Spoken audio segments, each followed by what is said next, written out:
A crucial vote on UK Prime Minister Boris Johnson's Brexit deal was torpedoed by a last-ditch bid by anti-Brexit MPs to derail it hours before lawmakers were due to cast their votes, as thousands protested outside Parliament. An amendment passed that would require Johnson to apply for a delay to Britain's October 31 departure from the bloc, something that Johnson said he would not do. The rare Saturday session of Parliament was surrounded with both drama and a cloud of unknowns ahead of the vote expected late in the day, and comes just days after Johnson had secured a new withdrawal agreement with European leaders during the week, ahead of Britain's scheduled departure from the bloc at the end of the month. Lawmakers on both sides of the issue had warned of the danger of leaving without a deal, and Johnson had hailed the agreement as one that would satisfy hardline Brexiteers while making sure that the UK did not crash out of the bloc. "Let us come together as Democrats behind this deal, the one proposition that fulfills the verdict of the majority but which also allows us to bring together the two halves of our hearts, to bring together the two halves of our nation," he told lawmakers, according to the Times of London.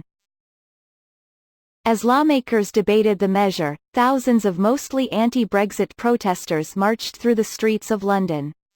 Many of them were calling for a second referendum, something that those opposed to Brexit have been calling for since shortly after the first referendum in 2016, where 52% of voters chose to leave. While polls show Johnson's Conservative Party leading comfortably in the polls, there is a strong alliance of anti-Brexit parties in Parliament, and polls suggest that the public is still mostly split down the middle on Britain's departure from the EU.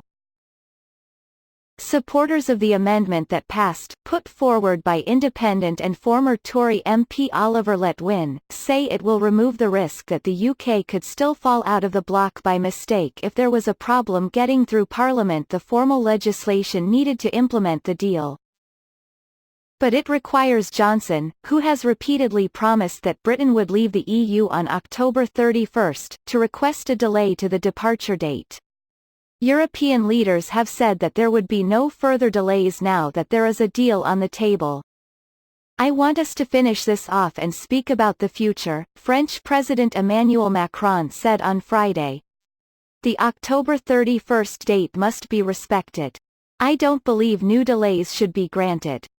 If the Letwin amendment was to pass, the Times of London reported that Downing Street would abandon the vote and sent MPs home. Should the amendment be foiled, Johnson still faces the daunting task of getting his deal over the line by itself. His party holds only 288 seats in the 650-seat House of Commons, so will require support from pro-Brexit MPs in other parties, while limiting defections within his own. It was a task that evaded former Prime Minister Theresa May, who failed to get her own deal through on 3 separate occasions before she resigned in the summer. Johnson's deal differs from the May's deal on the crucial aspect that it abandons the controversial backstop proposal that would have seen the UK kept in a customs union until a formal trade deal was made. The backstop was made to prevent a hard border between Northern Ireland, which is part of the UK, and Ireland, which is remaining within the EU. But in Johnson's deal a special status is created for Northern Ireland which allows it to keep an open border with Ireland but while keeping unity with the rest of the UK.